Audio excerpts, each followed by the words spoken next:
చదువుతో పాటు skills, placements తో పాటు సక్సెస్ సందీప్ యూనివర్సిటీ మాత్రమే అందిస్తుంది.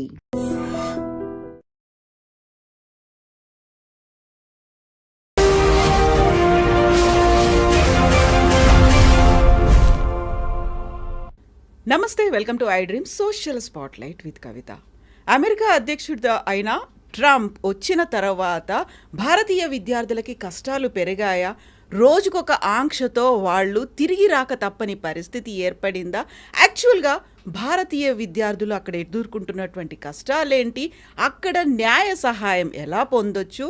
ఎందుకని ట్రంప్ వారి మీద ఆంక్షలు విధించాడు? బోల్డ్ అని క్వశ్చన్స్ ఉన్నాయి, క్లారిఫికేషన్స్ కూడా అవసరం. మనతో పాటుగా ఉన్నారు ప్రముఖ అంతర్జాతీయ న్యాయవాది డాక్టర్ కావేటి శ్రీనివాస్ గారు. సార్ నమస్తే. నమస్కారం. ఎలా ఉన్నారు మీరు? బ్రిలియంట్. ఎలా ఉంది America? America is good, but కష్టాలు మన వాళ్ళకి. అమెరికాలో తెలుగు స్టూడెంట్స్ కష్టాలు ఏంటి సార్? యాక్చువల్గా బోల్డ్ అన్ని అనుమానాలు ఉన్నాయి, అందులో భయం అనేది ఎక్కువ ఉంది, ఆందోళన ఎక్కువ ఉంది. మా పిల్లలు వచ్చేస్తారేమో అనేటువంటి అసహనం, ఆతృత ఇవన్నీ మిక్స్డ్ కనిపిస్తున్నాయి. బట్ క్లారిఫికేషన్స్ అనేవి ఉండట్లేదు. ఏంటి, మీరేం చెప్తారు అసలు?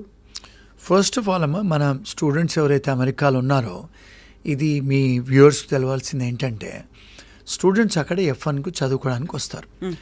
ఇక్కడ కన్సల్టెంట్స్, ఇమిగ్రేషన్ కన్సల్టెంట్స్ ఏమంటారంటే, మీరు ఒక సెమిస్టర్ ఫీజు కట్టండి, మిగతా సెమిస్టర్ ఫీజులు అక్కడ ఉద్యోగం చేసుకొని కట్టొచ్చు అంటారు. ఫస్ట్ ఆఫ్ ఆల్ మనకు తెలవాల్సింది ఏంటంటే, వాళ్ళకు ఉద్యోగం చేసుకునే అర్హత ఉందా? ఓన్లీ యూనివర్సిటీలోనే వర్క్ చేసుకునే అర్హత, అది యుఎస్లో. మరి కెనడాలో, ఇంగ్లాండ్లో, ఆస్ట్రేలియాలో వాళ్ళు క్యాంపస్ బయట పని చేసుకునే అర్హత ఉంది 20 hours. మరి యుఎస్లో అర్హత లేదు, బయట పని చేయడానికి లేదు.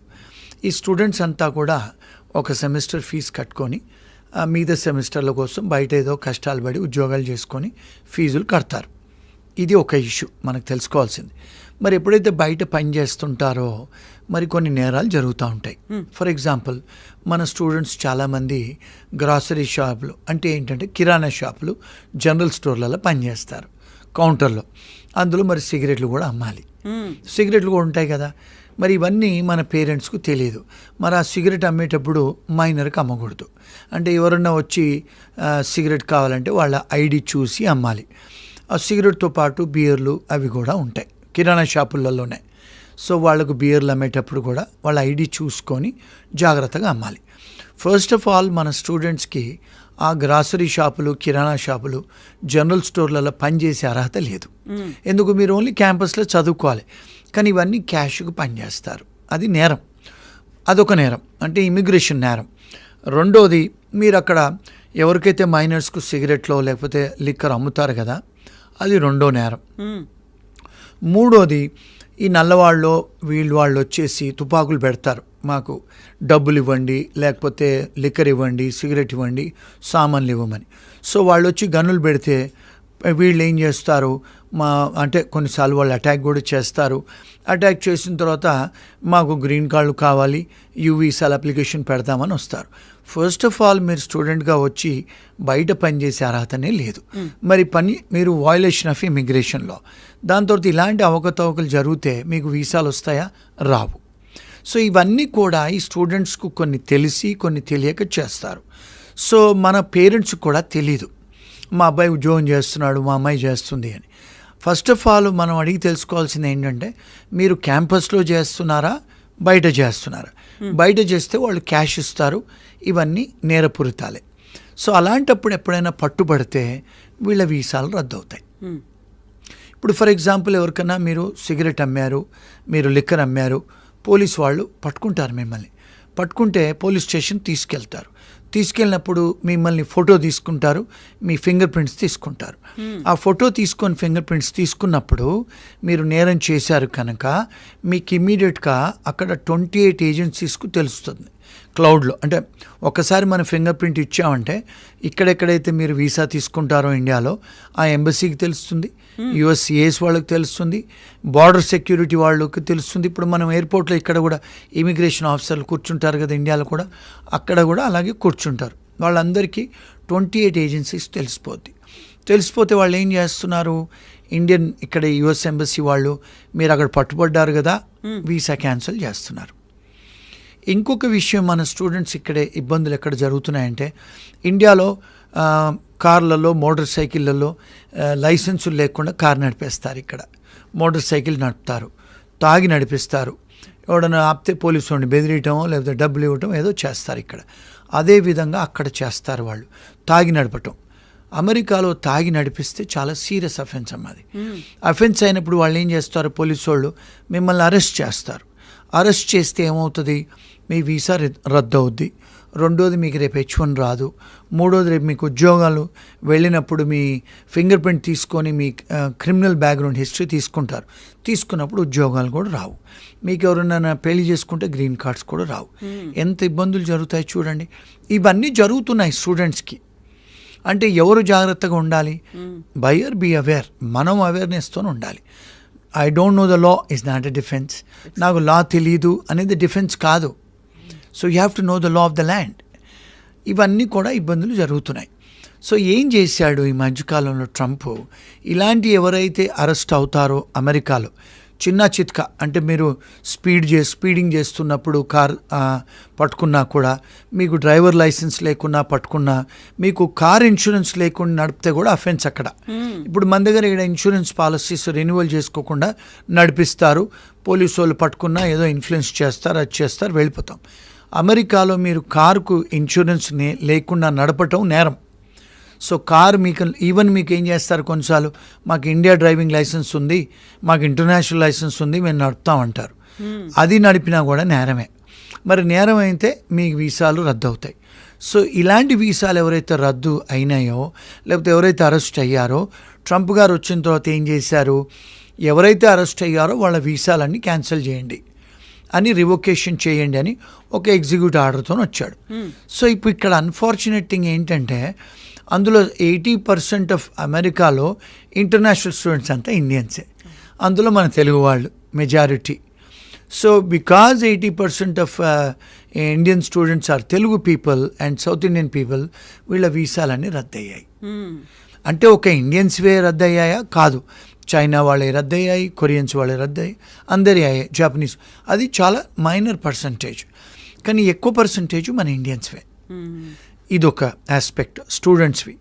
సో మన వాళ్ళు ఏమనుకుంటున్నారు, మన మీద ఉక్కుపాదం మోపాడు ట్రంప్ అని ఒక మిస్నామర్, ఒక మిస్ఇన్ఫర్మేషన్. ఆయన ఒక్క మన మీద టార్గెట్ చేసింది లేదు అక్కడ. ఎవరైతే నేరం చేస్తారో మన దేశంలో ఉండొద్దు, ఒకవేళ వాళ్ళు గ్రీన్ కార్డ్ హోల్డర్లు అయినా H1 వాళ్ళైనా. ఇప్పుడు ఇంకొక ఆస్పెక్ట్ ఏంటి, చాలామంది మన వాళ్ళు ఐటీ కంపెనీ ఉద్యోగాల కోసం అమెరికా వస్తారు. ఇంకొక మంచి న్యూస్ ఏంటంటే 82% ఆఫ్ ఐటీ వర్కర్స్ మన వాళ్ళే, మన తెలుగు వాళ్ళు, మన సౌత్ ఇండియన్స్ మన వాళ్ళే. ఎందుకంటే ఎంటెక్లు బీటెక్లు చదివి వస్తారు. మరి మన వాళ్ళే ఐటీ ఇండస్ట్రీని కంట్రోల్ చేస్తారు అమెరికాలో.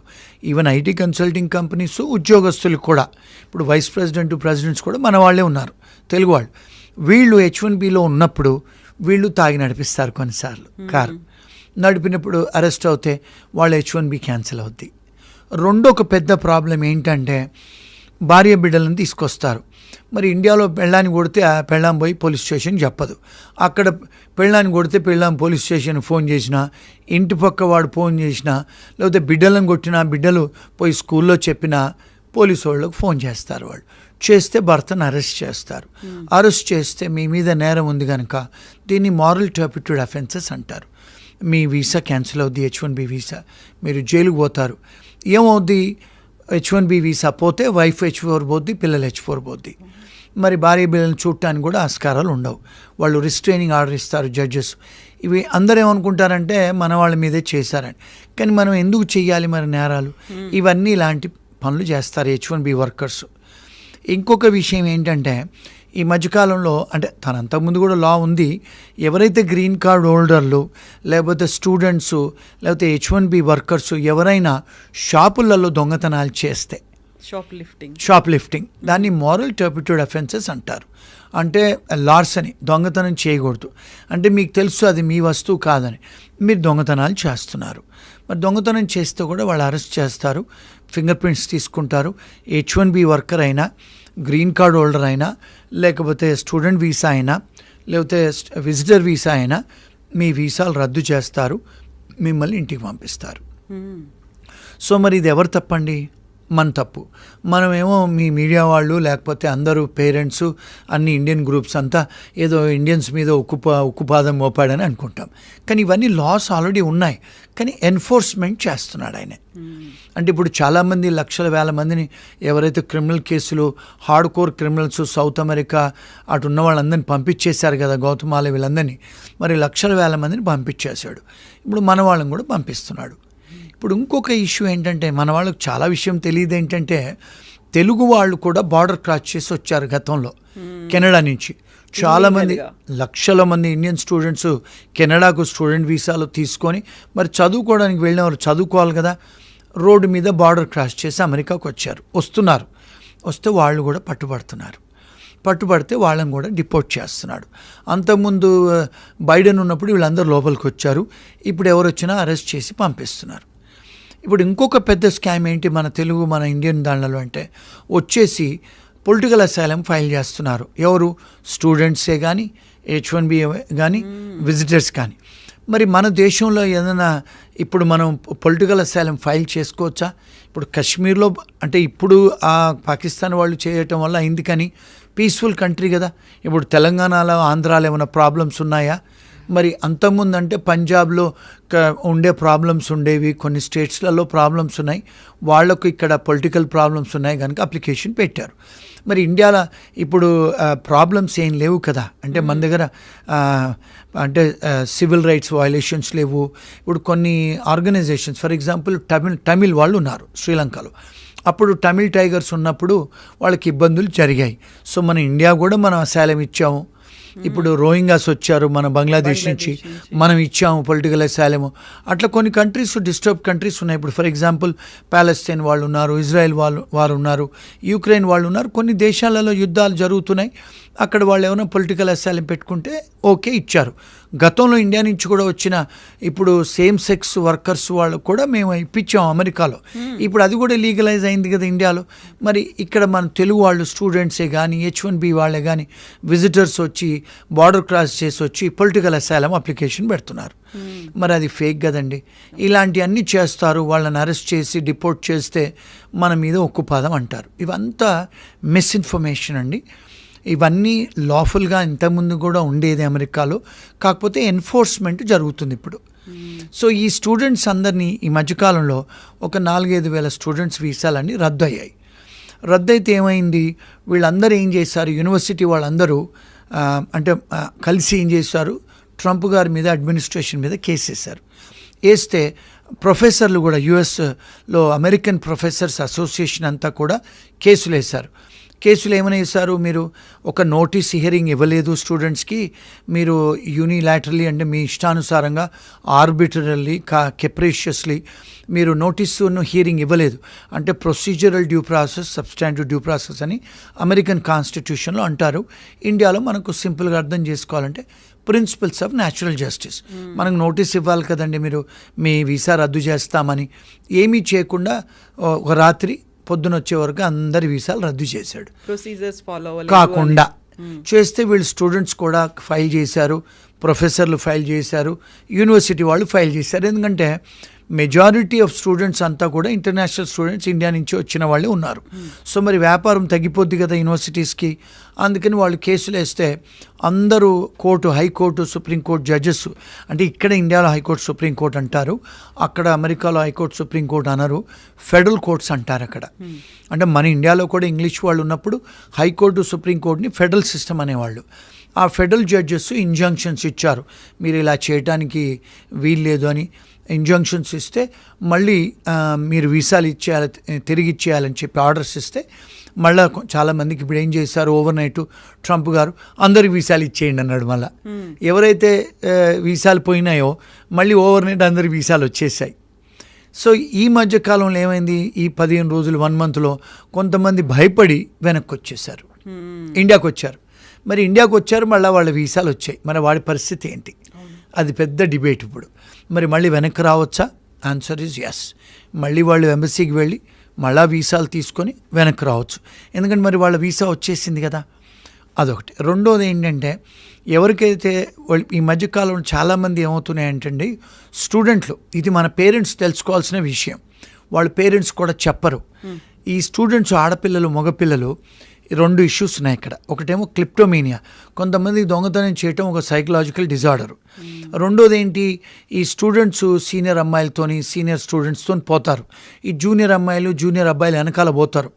అంటే మన దగ్గర ఎట్లయితే ర్యాగింగ్ భయానికో సీనియర్స్ అని వెళ్తారు, వీళ్ళందరూ గ్యాంగులు పోతారు. ఈ అంటే షాపులలో పోయి వాడు ఎవడో సీనియర్ చెప్తాడు ఈ సంచి పట్టుకొని బయటకు వస్తారు. దొంగతనం చేసింది వాడితో పాటు ఉన్న జూనియర్ గాడు, వీళ్ళందరూ పట్టుబడతారు, జైలుకు పోతారు, ఆడపిల్లలైనా మగపిల్లలైనా. అలాంటి కేసులు మా ఫర్మ్స్ చాలా వస్తాయి. పట్టుబడితే ఏమవుతుంది, వాళ్ళ వీసాలు రద్దు అవుతాయి.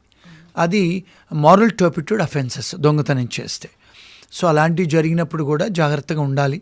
కానీ ఇంకొకటి ఏంటంటే, వీళ్ళు అక్కడ డిఫెన్స్ కొంతమంది లీగల్ ఎయిడ్ లాయర్స్ని ఇస్తారు. మన స్టూడెంట్స్ ఏంటంటే పేరెంట్స్కు చెప్పుకోరు, ఇలాంటి పట్టుబడితే ఓ రోజు రాత్రి జైల్లో ఉంటారు. పేరెంట్స్కి పోతే సిగ్గు పోతుంది, ఫ్రెండ్స్కి చెప్పుకోలేరు. అక్కడ ఎవరైతే ఫ్రీ లాయర్స్ని ఇస్తారో పెట్టుకుంటారు. ఆ లాయర్స్ ఏమంటారు, మీరు ఏదో $100-200 దొంగతనం చేశారు కదా, జడ్జి ముందుకు వచ్చి ఒప్పుకోండి, మీకు ఫైన్ వేసేస్తారంటారు. అలాంటివి చేయకూడదు. అంటే మీరేంది, కన్విక్షన్ అయిపోతుంది, అంటే రికార్డ్స్లో ఉండిపోతే మీకు వీసా క్యాన్సిల్ అవుద్ది, మీకు రేపు H1 రాదు, ఉద్యోగం రాదు, గ్రీన్ కార్డ్ రాదు. ఒకవేళ ఇండియాకి వచ్చినా కూడా మళ్ళీ వెనక్కి రావడానికి ఉండదు. సో ఇలాంటి చిన్న పనులు, పిచ్చి పనులు స్టూడెంట్సే కానీ H1B వాళ్ళు చేస్తూ ఉంటారు. అంటే పెనీ వాజ్ పౌండ్ ఫౌలిష్. ఒక లాయర్ని పెట్టుకుంటే వాడు కొట్లాడతాడు. మా ఫర్మ్కి ఏ కేసులు వచ్చినా కూడా మొదటిసారి తప్పు చేస్తే ఆ దేశాలలో వాళ్ళు ఒక ఛాన్స్ ఇస్తారు. అంటే 1 year తర్వాత డిస్మిస్ చేస్తారు కేసుల్ని. అలాంటి విసులుబాటు ఉంది అమెరికాలో. కొన్నిసార్లు ప్రాసిక్యూటర్తోని మాట్లాడవచ్చు, వీళ్ళు ఇంటర్నేషనల్ స్టూడెంట్స్, H1B వర్కర్సు, వీళ్ళు గ్రీన్ కార్డ్ హోల్డర్లు, వీళ్ళ కన్విక్షన్ అవుతే వీళ్ళ గ్రీన్ కార్డులు, వీళ్ళ H1లు, వీళ్ళ స్టూడెంట్ వీసాలు, విజిటర్ వీసాలు క్యాన్సిల్ అవుతాయి. సో దయచేసి మీరు డిస్మిస్ చేయండి, ఫస్ట్ టైం కేసులు కదా అని మనం ప్రాసిక్యూటర్తో వాళ్ళు మాట్లాడితే కేసులు ఫస్ట్ టైం అని చెప్పి డిస్మిస్ చేస్తారు. ఎక్స్క్యూజ్ ఉంటుంది ఫస్ట్ టైం. అంటే వాళ్ళంతా హార్ష్ పనిష్మెంట్స్ ఇవ్వరు. ఇవి అక్కడ లోకల్ లాయర్స్ని పెట్టుకొని మాట్లాడుకొని చేసుకోవాలి. అక్కడ ఏంటంటే క్రిమినల్ డిఫెన్స్ అటార్నీస్ని, ఇమిగ్రేషన్ లాయర్ని పెట్టుకొని చేసుకుంటే వాళ్లకు బెటర్. కానీ ఇవన్నీ స్టూడెంట్స్ ఇవన్నీ తెలియదు, H1 వాళ్ళకి తెలియదు, ఎవరికి చెప్పరు, రూమ్మేట్స్కి చెప్పరు, పేరెంట్స్కి చెప్పుకోరు, ఎవరితో మాట్లాడరు. వాళ్ళు డిసిషన్ తీసుకొని వాళ్ళ కాళ్ళ మీద వాళ్ళే గుడ్డలు పెట్టి కొట్టేసుకుంటారు. సో అవన్నీ అయిన తర్వాత మళ్ళీ మా దగ్గరికి కాంటాక్ట్ చేస్తారు. మీరు ఎందుకు ఒప్పుకున్నారు అంటే, కొన్నిసార్లు అక్కడ ఏంటంటే మన దగ్గర లేదండి, పనిష్మెంట్స్లలో retributive and deterrent and reformative effect అని ఉంటుంది. అంటే ఏంటి, మీరు ఒక తప్పు చేస్తే దానికి రిఫార్మ్ అవ్వాలి. వాళ్ళు ఏం చేస్తారు, అక్కడ మీరు కమ్యూనిటీ సర్వీస్ చేయమంటారు. కమ్యూనిటీ సర్వీస్ అంటే మన వాళ్ళు ఏమనుకుంటారంటే గార్డెన్, ఏదో పబ్లిక్ పార్కులు క్లీన్ చేయటం, బాత్రూమ్లు క్లీన్ చేయటం, రోడ్డు ఊడవటం అని అనుకుంటారు. కానీ అది కన్విక్షన్. అది అంటే మీరు రిఫార్మ్ అవుతారు. ఆ బాత్రూమ్లు కడిగేటప్పుడు, లేకపోతే పబ్లిక్ పార్కులు క్లీన్ చేసేటప్పుడు, అరే నేను తప్పు చేశానని మనం ఫీల్ అవుతాం కదా. అంటే you are reforming yourself, your saying what is that I have done అని. So that is also a punishment. కానీ ఈ లాయర్లు వీళ్ళకి చెప్పరు, వీళ్ళు కూడా రీసెర్చ్ చేయరు. ఏదో కమ్యూనిటీ సర్వీస్ అంట, $50 $100 కట్టేయడమే కదా, నాకు ఇక్కడ అయిపోతుందని. అలాంటి స్టూడెంట్స్ చేయకూడదు, ఎవరైనా చేయకూడదు. Until you become a citizen అయితేనే మిమ్మల్ని డిపోర్ట్ చేయరు. ఈవెన్ గ్రీన్ కార్డ్ వాళ్ళైనా కూడా డిపోర్ట్ చేస్తారు. ఇంకొక పెద్ద ప్రాబ్లం మన స్టూడెంట్స్ ఫేస్ అయ్యేది ఏంటంటే అండి, ఇవన్నీ వీళ్ళు చెప్పరు. ఇప్పుడు అక్కడ అంటే ప్రాస్టిట్యూషన్ కొన్ని స్టేట్స్లలో లీగలు, కొన్ని స్టేట్స్లలో ఇల్లీగలు. ఇప్పుడు కొన్ని స్టేట్స్లలో ఏదైతే ఇల్లీగల్ ఉంటుందో అక్కడ మీరు ప్రాస్టిట్యూషన్ అటెంప్ట్ చేసినా కూడా, ట్రై చేసినా కూడా జైలుకు పోతారు. ఇంకొకటి ఏంటంటే, వాళ్ళు అమెరికాలో ఏం చేస్తారంటే, ఎక్కడైతే ఇల్లీగల్ ఉంటుందో, ప్రాస్టిట్యూషన్ ఇల్లీగల్ ఉంటుందో, పోలీసు వాళ్ళు ఏం చేస్తారు, ఆన్లైన్లో కూర్చొని ప్రాస్టిట్యూట్స్ లాగా యాక్టింగ్ చేసి మన స్టూడెంట్స్ని, మన H1B వాళ్ళను, గ్రీన్ కార్డ్ వాళ్ళను వాళ్ళేస్తారు, ట్రాప్ చేస్తారు. సో వీళ్ళు కమ్యూనికేట్ చేస్తారు కదా, మీరేంటి, మీ పేరేంటి అదని వాళ్ళు ఆడపోలీసే కూర్చొని చేస్తారు. వాళ్ళు ఏం చేస్తారు, ఏదో హోటల్కి రమ్మంటారు. అక్కడ హోటల్ రూమ్కి వెళ్ళిన తర్వాత 2 పోలీసు వాళ్ళు ఉంటారు. అక్కడ పోగానే అరెస్ట్ చేస్తారు. అది attempt to do prostitution is also an offence. నేను చేయలేదు కదా అనటం కాదు, you're attempting to do prostitution is also an offence. ఇవి కన్విక్షన్స్ అవుతాయి. ఎందుకంటే మీకు బియాండ్ రీజనబుల్ డౌట్ అక్కడ వాళ్ళు ప్రూవ్ చేయాల్సిన అవసరం లేదు. మీరు చాటింగ్ చేశారు, అక్కడికి వచ్చారు, కెమెరాలు కనపడుతున్నాయి, ఎవిడెన్సెస్ ఉన్నాయి. సో ఇలాంటివి కూడా కన్విక్షన్స్. మన వాళ్ళు ఏం చేస్తారు, మన పేరెంట్స్కో, ఫ్రెండ్స్కో, రూమ్మేట్స్కో, చుట్టాలకు చెప్తే సిగ్గుబోద్ది కదా, వాళ్ళు ఒప్పేసుకుంటే వాళ్ళ వీసాలు రద్దు అవుతాయి. ఇవి చిన్న చిన్న ఇష్యూస్ అని మనం అనుకుంటాం, నేను చేయలేదు కదా అని. మరి పెద్ద ఎఫెక్ట్ కదండి. సో ఇలాంటి ఇష్యూస్ కూడా మా దగ్గరకు వస్తూ ఉంటాయి. ఇంకొక లాస్ట్ ఇష్యూ, వీళ్ళు ఏం చేస్తారంటే స్టూడెంట్స్ కూర్చొని తాగుతారండి. అమ్మాయిలు కూడా ఈ మధ్య తాగుతున్నారు. తాగుకొని అపార్ట్మెంట్లో గొడవలు పెట్టుకుంటారు. ఇండియాలో కొట్టుకుంటారు కదా, అట్లా కొట్టుకుంటే ఇంటి పక్కోడో లేకపోతే ఎవరో అమ్మాయి ఫోన్ చేస్తే అందరు అరెస్ట్ అవుతే అది కూడా సీరియస్ అఫెన్సే. కొట్టుకోవటం కూడా అఫెన్సే, తిట్టుకోవటం అఫెన్సే, తాగి గొడవ వస్తే పక్కింటోడు ఫోన్ చేసినా కూడా అదే అఫెన్సే. కొన్నిసార్లు అది కూడా చాలా అంటే నేరం అవుతుంది. వాళ్ళందరిని పట్టుకొని పోతారు, వీళ్ళ వీసాలు రద్దు అవుతాయి, ఉద్యోగాలు రావు. ఇంకా లాస్ట్ ఇష్యూ, మన వాళ్ళు ఏం చేస్తారు, అమ్మాయిలు అబ్బాయిలు అక్కడికి వచ్చిన తర్వాత లివ్ ఇన్ అరేంజ్మెంట్స్. మనం ఇక్కడ ఏదో అనుకుంటాం, మా అమ్మాయి ఆడ బాగా చదువుకుంటుంది, మా అబ్బాయి చాలా పతివ్రతలాగా ఉన్నాడని. వీళ్ళంతా లివ్ ఇన్ రిలేషన్షిప్స్లో ఉంటారు. అమ్మాయిలు అబ్బాయిలు తాయి గొడవలు కొట్టుకుంటే ఆ అమ్మాయి ఫోన్ చేసింది అనుకోండి, ఆ అబ్బాయి జైలుకి పోతాడు. జైలుకి పోయిన తర్వాత ఈ అమ్మాయి తర్వాత సెన్సస్కి వచ్చి ముర్రో అంటుంది. వాడు పోలీసు విత్డ్రా చేసుకోడు కేసు, వాడు అరెస్ట్ అయిపోయాడు, వాడు వీసా క్యాన్సిల్ అయిపోద్ది. ఎంత చిన్న విషయాలు ఎంత సీరియస్ అవుతాయి చూడండి. ఇవన్నీ వీళ్ళు తల్లిదండ్రులకు చెప్పుకోరు, ఫ్రెండ్స్ చెప్పుకోరు. ఇవన్నీ అయిన తర్వాత మాలాంటి ఎవరో తెలుగు లాయర్లకు ఫోన్ చేస్తే మేమేం చేయగలుగుతాం చెప్పండి. ఇప్పుడు చేతులు కాలిన తర్వాత ఆకులు పట్టుకోలేంగా. సో ఇవన్నీ కూడా మీ ప్రేక్షకులు, మీ ఫ్రెండ్స్, ఆడియన్స్ తెలుసుకోవాల్సిన విషయాలు ఇవన్నీ. ఇది ఇంత ఓపెన్గా ఏ లాయర్ వచ్చి చెప్పరండి. నేను ఇక్కడికి చాలా, ఎందుకంటే మాకు ఇండియాలో ఆఫీసులు ఉన్నాయి, ప్రాక్టీస్ చేస్తాము. ఆస్ట్రేలియాలో కూడా మా లా ఆఫీసులు ఉన్నాయి, యూకేలో కూడా మాకు అడ్వకేట్ ఆఫీసులు, యూఎస్లో, కెనడాలో ఉన్నాయి. కనుక మాకు అందరూ కూడా కాంటాక్ట్ చేస్తారు. తెలుగు వాళ్ళు మాట్లాడతాను, నేను చెప్తాను, ఇవన్నీ చేస్తూ ఉంటారు. ఇవన్నీ చాలా కష్టం కదండి. Once you are arrested and once your visa is terminated, మీకు ఉద్యోగాలు కూడా రావండి ముందు. ఎందుకంటే వాళ్ళు మీ బ్యాక్గ్రౌండ్ చెక్ చేస్తారు ఉద్యోగం ఇచ్చేటప్పుడు, అది అందులో వచ్చేస్తుంది. అది ఎప్పటి వరకు ఉంటుందో ఒక్కసారి మీ ఫింగర్ ప్రింట్ తీసుకుంటే 20 సంవత్సరాలు ఉంటుంది. మరి 20 సంవత్సరాల వరకు మీకు అది క్లియరెన్స్ చేసుకోవచ్చా? ఒక్కసారి ఫింగర్ ప్రింట్ క్లియరెన్స్ అవ్వదు. మీకు కెనడాకు కూడా వీసా రాదు, యూకేకి వీసా రాదు, ఆస్ట్రేలియా వీసా రాదు. ఎందుకు? వీళ్ళు ఏం చేశారంటే యూఎస్ఏ వాళ్ళు ఈ 5 దేశాలతో ఒక అగ్రిమెంట్ చేసుకున్నారు. అంటే షేరింగ్ ఆఫ్ ఇన్ఫర్మేషన్. వీళ్ళందరూ ఆ ఇన్ఫర్మేషన్ షేర్ చేసుకున్నారు కనుక మీరు ఏ దేశాలకు పోయినా వాళ్ళకి తెలిసిపోద్ది. అంటే మనం ఏదో అమెరికాలో చేసి వచ్చాము, నేను కెనడాకి వెళ్తాను, యూకేకి వెళ్తాను, ఆస్ట్రేలియాకి వెళ్తాను, న్యూజిలాండ్ వెళ్తానంటే మీకు రావు వీసాలు. సో జాగ్రత్త పడాలి. చిన్న తప్పుకు పెద్ద పనిష్మెంట్స్.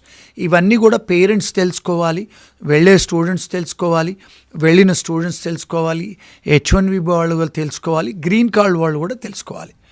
ఇవన్నీ మేము మాట్లాడాలి అంటే అమెరికాలో లాయర్లు ఫోన్ చేస్తే మేము 50,000 రూపాయలు తీసుకొని ఫోన్లో చెప్తాము ఇవన్నీ. సో ఇవన్నీ కూడా మీ మీ మీ ఆఫీస్కి వచ్చి, iDreamsకి వచ్చి మీ ప్రేక్షకులకు ఫ్రీగా చెప్తున్నాము. సో వీళ్ళందరూ కూడా చూడాలి, ఇవన్నీ వైరల్ చేయండి, అందరు షేర్ చేసుకోండి ఇన్ఫర్మేషను. ఇలాంటి ఇంకా చాలా ఇన్ఫర్మేషన్ ఇస్తాం. Thank you so much Srinivas గారు. యూజువల్గా ఏంటంటే మేము యూఎస్కి వెళ్ళాలి అనేటువంటి హడావిడి ఉంటుంది, ఆ తొందర ఉంటుంది, అక్కడ ఉన్నటువంటి కన్సల్టెంట్స్ ఏదో చెప్పారు, పేరెంట్స్ కూడా ఆనందపడుతున్నారు అనుకుంటాం. కానీ వెళ్ళిన తర్వాత చేసేవి మేజర్ క్రైమ్స్ కావది, చిన్న అఫెన్సెసే, పర్లేదులే తప్పించుకుంటాం, ఏదో టికెట్ అడిగి వేశారు, ఫైన్ కట్టాము, వచ్చేసాము అనుకుంటాం. కానీ అది రిపర్కషన్స్ ఎలా ఉంటాయి, లైఫ్ లాంగ్ ఎఫెక్ట్ ఎలా చూపిస్తుంది అనేవి చిన్నవి బట్ ఫోకస్ పెట్టాల్సినటువంటి అంశాలు, మర్చిపోకుండా అవేర్నెస్లో ఉంచుకోవాల్సినటువంటి అంశాలు. Thank you so much Srinivas గారు, ఇంత మంచి ఇన్ఫర్మేషన్ ఇచ్చినందుకు. Thank you.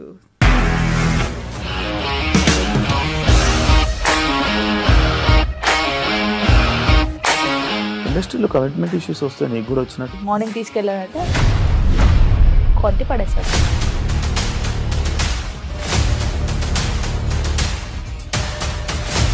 ఒక్కళ్ళు కూడా చూడలేదు ఈ సినిమా అని చెప్పడానికి కూడా చాలా ధైర్యం కావాలి. అది నిజం కదా, దాంట్లో ధైర్యం ఏంటి? ఇది నెక్స్ట్ డే ప్లేట్ మార్చేస్తే తప్పు కదా. As of now we're comfortable this అని నేను అనుకుంటున్నాను. రష్మిక గారిది మీది ఒకే ఊరంట కదా?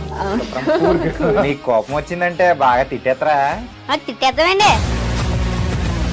నిజంగా గేమ్ ని ఎలా చేంజ్ చేయగలిగారు? ఏపీఎస్ఎఫ్సి వాళ్ళకి 6 నెలల్లో నేను 6 లక్షలు కట్టా. బిజినెస్ చేయాలనుకుంటే it is as difficult as riding a tiger.